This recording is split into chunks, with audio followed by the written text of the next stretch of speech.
Indonesia adalah negara kepulauan yang kaya akan suku bangsa, ras, dan agama.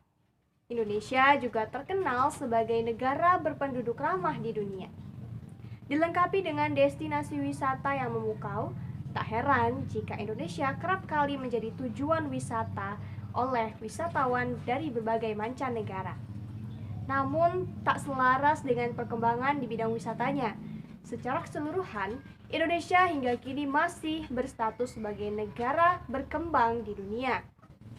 Perkembangan wisata dan membludaknya wisatawan yang berkunjung ke Indonesia belum mampu menghantarkan Indonesia menjadi negara maju.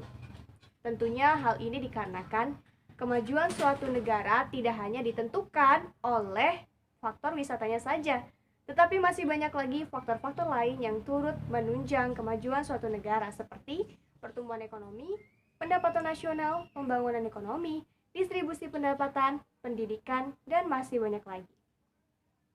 Untuk dapat berperan di dalamnya, kita perlu memahami dan juga mengetahui faktor-faktor yang menunjang kemajuan suatu negara. Dan di dalam video ini kita akan membahas salah satu faktor tersebut, yaitu pertumbuhan ekonomi. Pertumbuhan ekonomi yang akan kita bahas adalah pertumbuhan ekonomi Indonesia dari tahun 2019 sampai 2020.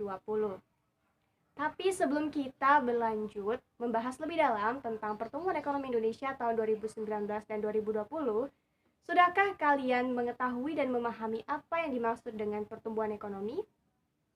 Nah, untuk menambah pemahaman kalian, mari kita bahas lebih dulu pengertian pertumbuhan ekonomi.